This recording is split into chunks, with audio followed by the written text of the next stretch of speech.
Fala galera, beleza? Eu sou o professor Felipe Barros e nesse vídeo vou conversar um pouquinho com vocês sobre ausculta cardíaca e sobre sopro cardíaco. Você já ouviu falar sobre sopro cardíaco e conhece as correlações clínicas relacionadas a cada tipo de sopro? Se você tem interesse por conteúdos voltados para acadêmicos e profissionais das diversas áreas da saúde, se inscreva aqui no nosso canal e ative o sininho de notificação, porque assim você vai estar sempre por dentro de tudo que a gente está preparando de novidade para vocês. Aqui também vai aparecer o nosso site, onde a gente sempre está colocando tanto as nossas videoaulas quanto material em texto, banco de imagens, fluxograma, mapas conceituais, tudo para facilitar o estudo de vocês. E não deixe também de seguir as nossas redes sociais, que é nas redes sociais que a gente divulga diariamente o que a gente faz em todas as nossas plataformas digitais, ou seja, tudo que a gente está preparando para vocês, beleza? Então segura um pouquinho, que logo depois da vinheta a gente vai estudar um pouquinho mais sobre a importância da ausculta cardíaca para avaliação cardiológica, então, ou seja, qual é a correlação entre a ausculta cardíaca e como a gente faz para diferenciar todos os possíveis tipos de sopro cardíaco.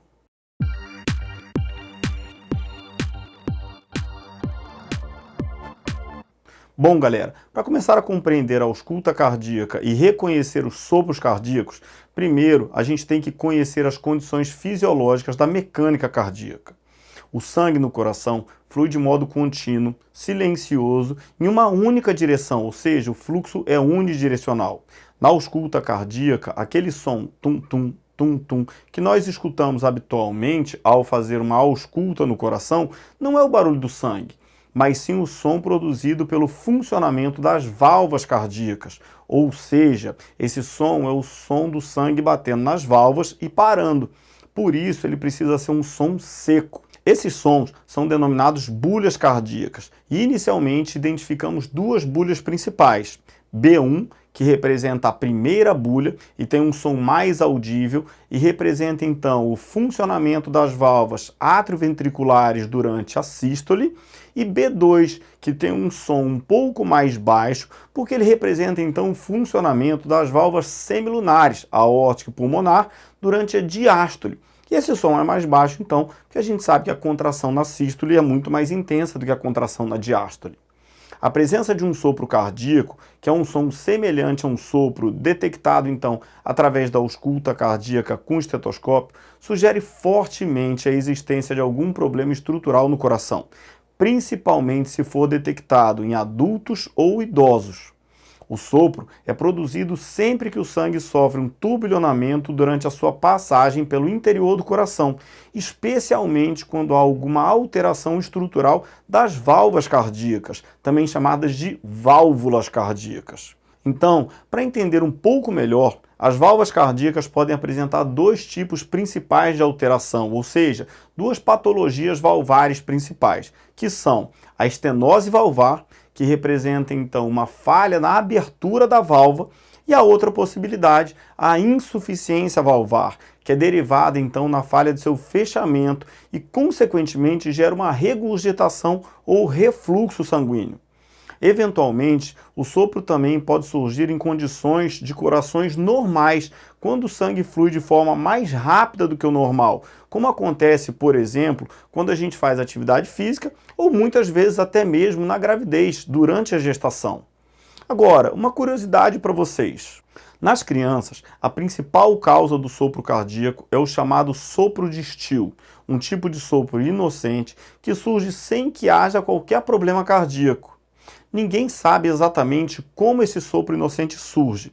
Quando comparamos ecocardiogramas de crianças com sopro de Still com os de crianças sem sopro, não encontramos nenhuma diferença relevante, além de uma velocidade maior do sangue viajando pela artéria aorta. Então, em geral, o sopro de Still desaparece espontaneamente durante a adolescência, mas alguns casos permanecem até a fase adulta. Agora, antes de continuar falando de sopro, é necessário então que a gente conheça as válvulas cardíacas, que são 4, duas relacionadas ao coração direito, ou seja, ao lado direito do coração, e duas relacionadas ao coração esquerdo, ou seja, ao lado esquerdo do coração. As válvulas do coração direito, então, elas são a válvula tricúspide, também chamada de válvula atrioventricular direita, que fica localizada então entre o átrio direito e o ventrículo direito. E a gente também tem do lado direito a válvula pulmonar ou válvula semilunar direita. Essa válvula ela fica localizada então entre o ventrículo direito e a saída da artéria pulmonar ou artéria tronco-pulmonar. Já quando a gente fala do coração esquerdo ou do lado esquerdo do coração, a gente tem a válvula mitral, também chamada de bicúspide ou átrio ventricular esquerda. Essa válvula então ela fica localizada entre o átrio esquerdo e o ventrículo esquerdo. E a gente tem outra válvula semilunar, que é a válvula aórtica ou semilunar esquerda, localizada entre o ventrículo esquerdo e a artéria aorta. Agora, você sabe o que é o sopro cardíaco? Você já alguma vez auscultou um coração com sopro cardíaco? Como já vimos então nesse nosso vídeo inicialmente, quando a gente realiza uma ausculta cardíaca com estetoscópio, é possível escutar um tum-tum, tum-tum, tum-tum, que representa então os batimentos cardíacos. O sopro ocorre toda vez que há algum defeito nas válvulas, fazendo com que o sangue não flua de forma correta dentro do coração. E existem dois defeitos básicos das válvulas que geram esse sopro então. A estenose valvar, que ocorre quando a válvula se torna endurecida e não consegue mais se abrir completamente. Com isso, o sangue acaba tendo dificuldade de passar de uma câmara para outra. Isso gera um turbulionamento que produz um tipo de sopro. Agora, se a válvula estenosada é aórtica, chamamos então de sopro por estenose aórtica. Se o defeito for na válvula tricúspide, sopro por estenose tricúspide, e assim sucessivamente. Agora, a regurgitação ou insuficiência valvar ocorre quando a válvula não se fecha completamente. Ela acaba permitindo um refluxo de sangue na direção contrária. Esse tipo de fluxo retrógrado também produz um turbulionamento e, consequentemente, um sopro. Por isso, temos o sopro da insuficiência mitral, o sopro da insuficiência aórtica e por aí em diante.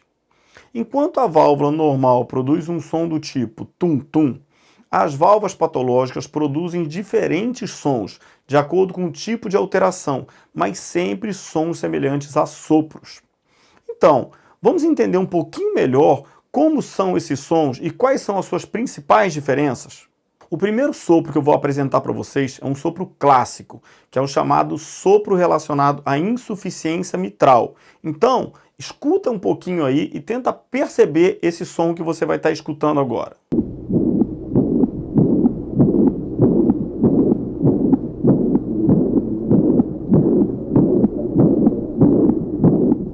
Agora, repara a diferença quando comparamos com o som da estenose aórtica, ou seja, do sopro por estenose aórtica.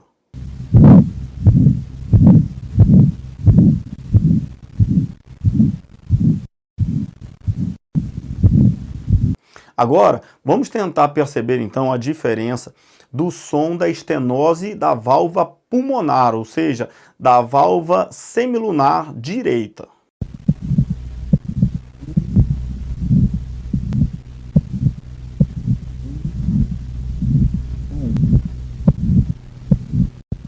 E ainda podemos notar vários outros tipos de sopro cardíaco durante a avaliação por ausculta, como por exemplo o som causado pela abertura do septo interventricular, que a gente chama então de comunicação interventricular ou doença interventricular. Observe então esse som que pode ser auscultado então durante o exame clínico, ou seja, durante a ausculta cardíaca.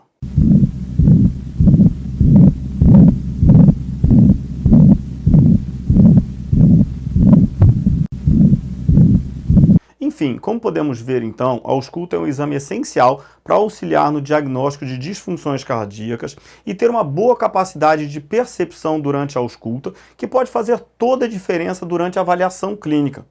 Para encerrar esse nosso assunto, vale ressaltar a classificação dos sopros de acordo com a sua intensidade, o que pode ser determinante na gravidade da alteração e, consequentemente, em seu prognóstico.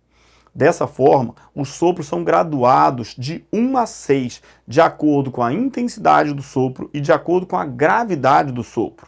Assim, o sopro do tipo grau 1 é um sopro muito discreto, inaudível para quem não tem ouvidos treinados ainda. Então, para você que começou a fazer a ausculta cardíaca agora, provavelmente nem vai perceber esse sopro. Já o sopro do tipo grau 2 é um sopro médio, facilmente audível pelo estetoscópio. O sopro do tipo grau 3 é um sopro alto. O sopro do tipo grau 4 é um sopro muito alto, que pode ser sentido com a mão ao se tocar no peito do paciente. Já o sopro do tipo grau 5 é um sopro muito alto que pode ser escutado, ou seja, auscultado, mesmo sem encostar o estetoscópio no peito do paciente, ou seja, só aproximando o estetoscópio a gente já consegue fazer a ausculta. E o sopro do tipo grau 6, que é o mais grave, ele é tão alto que pode ser auscultado mesmo sem estetoscópio, só encostando no tórax do paciente. Quanto maior for o grau do sopro, mais grave a doença valvar, ou seja, pior é o acometimento então dessa válvula. Bem, pessoal, espero poder ter ajudado um pouquinho vocês a entender a fisiopatologia dos sopros cardíacos e a importância da ausculta cardíaca e as suas correlações clínicas entre a ausculta cardíaca e as principais manifestações clínicas cardíacas que um paciente pode estar apresentando. Se você tem mais interesse por conteúdos como esse ou diversos outros conteúdos para profissionais e acadêmicos na área da saúde, se inscreva aqui no nosso canal e ative o sininho de notificação, porque assim você vai ser sempre notificado de tudo que a gente está preparando para vocês. Aqui no nosso site também, que vai estar aparecendo aqui para vocês, vocês podem encontrar tanto a videoaula quanto material em texto, fluxograma, banco de imagens, uma série de conteúdo para estar facilitando os estudos de vocês, beleza? E não deixe também de seguir nossas redes sociais, porque nas redes sociais a gente sempre está divulgando conteúdos diariamente e também divulgando o que a gente está postando em todas as plataformas digitais, tanto aqui no canal quanto no site. Espero poder ter ajudado um pouquinho vocês. Um grande abraço e bons estudos!